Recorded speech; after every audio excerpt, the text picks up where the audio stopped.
बड़ा रस। महाराज जी, हम आपके बताए हुए मार्ग पर चल रहे हैं, परंतु कभी कभी भजन नहीं होता तो मन बहुत उदास हो जाता है। महाराज जी उस क्या समय जिस समय भजन नहीं होता है, ये कभी कभी होता है।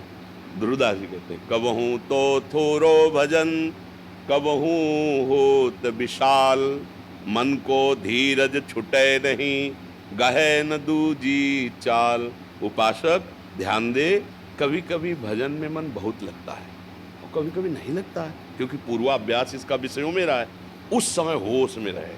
जब भजन नहीं बन रहा तो प्रपंच न करने लगे चार लोगों के बीच में, चलो अब टीवी चलाओ, भजन में तो मन नहीं लगे, चलो मनोरंजन कर लेते, चलो ये फिर तो गाहे न दूजी चाल, दूसरी बात पकड़, भजन नहीं हो रहा, कोई बात नहीं। हम श्यामा जी के हैं, ये ठसक तो है ना, हम हरिवंश महाप्रभु के हैं, हमारे गुरुदेव हैं, हमारे आचार्य हैं, इष्ट हैं। अभी भजन तो हो रहा ना, तुरंत ठसक पे आओ, कुछ भी हो मन, तू मुझे परास्त नहीं कर सकता, मेरे युगल सरकार है ना, मेरी रक्षा कर। अब चिंतन हो रहा है, अभी थोड़ी देर में बदल जाएगा मन और भजन में आ जाएगा। हम क्या करते हैं, जहां मन हमारा भजन से हटा तो उसकी मांग के अनुसार हम चलने लगते हैं। वो मांग, मन जीवित जानते हो किससे? विषय चिंतन से, विषय भोगों से मन जीवित है। और जब तक मन जीवित है तब तक प्रेम मार्ग में प्रवेश नहीं पाता। मन मारिया तन बस में कीन्हा, हुआ भरम सब दूर, बाहर से कुछ दिखत नाई, अंदर चमके नूर, आपो त्याग जगत में बैठे, नहीं किसी से काम, उनमें तो कुछ अंतर नहीं, संत कहो चाहे राम। वो भगवत स्वरूप हो जाते हैं। मन मारा, मन ही मारी तनहारी के वृंदावन में गाय। मन को मारना सीखना चाहिए। अब मन कह रहा है ये भोग ये भोग, राधा राधा राधा राधा। बहुत बार तुमने जो कहा है, अनंत जन्मों में किया, अब इस जन्म में जो गुरुजी कहेंगे वही करेंगे, तेरी एक बात नहीं मान, तू मार, जला मुझे जितना जला, खत्म, उसका अस्तित्व खत्म। पर इतनी हिम्मत नहीं होती, इतना हम दुलार करते हैं मन को कि जो मन चाहता है फिर उसी में लग जाते। यार भजन में मन नहीं लगता, बाहर घूमे, कोई न कोई विषय पकड़ लिए, कोई चिंतन विषय करने लगे, वो जीवित हो गया और बलवान, अब रौंदेगा आपको। गाहल दूजी चाल, दूसरी बात नहीं होने, नहीं मन लग रहा, सो जाओ चुपचाप, जब जगोगे फिर भजन होने लगेगा।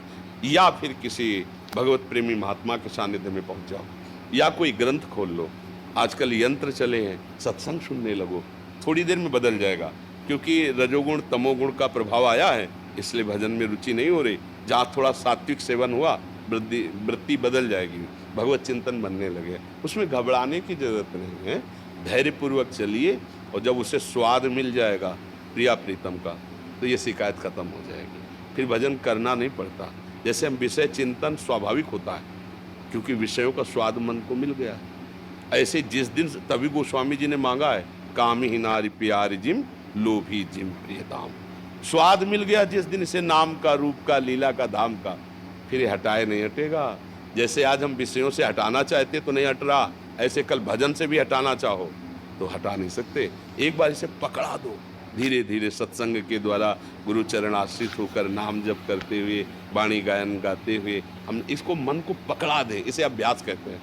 वैराग्य अभ्यास, विषयों का सेवन न करना और अंदर से बार बार भगवत चिंतन का अभ्यास करना, इससे हमारा मन एक दिन ऐसा आएगा, यदि गलतियां नहीं हुई तो वो ज्यादा समय दूर नहीं रहेगा, वो मन प्रिया प्रीतम में तन्मय होने लगेगा। और अगर बीच बीच में इसका मनोरंजन देते रहे, वो लंबा खींच देगा, वो लंबा खींच देगा, सांस न ले पावे। जब हम नई अवस्था के थे तो एक परमहंस जी थे, ओंकारानंद सरस्वती, तो नई अवस्था में देख करके संतों को बड़ा सुख मिलता है कि नया बच्चा अगर भगवान का भजन करेगा अच्छा महात्मा बनेगा। तो उनका पहले भी घर जाते रहते थे संत महात्मा, वो भी जाते थे, तो उनका अच्छा तो तुम संत बन गए? कहा स्वामी जी, हमारी इच्छा है आजीवन भगवान का भजन। बच्चा, इस मन को मारना बड़ा कठिन है। जैसे काले सर्प को अगर बंदर पकड़ ले तो उसका फना पकड़ के वो ऐसे पेड़ में रगड़ता है, कान में देखता, सू सू तो नहीं हो रहा, फिर रगड़ता है, मरने पर भी रगड़ता है। ऐसे नाम में, शास्त्र स्वाध्याय में, गुरुजनों की आज्ञा में मन को रगड़ रगड़ के मार दे, मन का अस्तित्व न रह जाए, सोई महात्मा।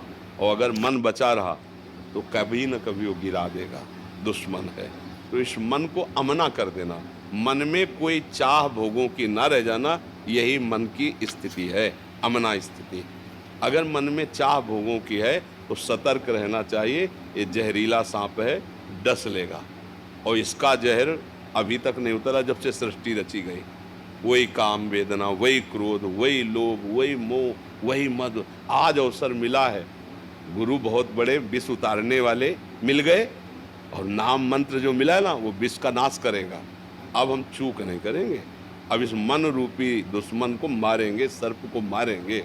बस इसकी मार यही कि इसकी मांगी हुई अधर्ममयी क्रियाएं ना की जाएं। अभी कोई बिरला परमार्थी ही कर सकता है। विषयी पुरुष तो भाई आज होटल में चलते खाते हैं, वो तो मन को दुलार करने में परेशान है। लेकिन साधु क्या करता है? मन को मारता है। जो मन को मारता है वही महात्मा कहा जाता है। एक दिन वही भगवत प्रेम को प्राप्त होता है। अंजू गुप्ता जी, रोहतक हरे।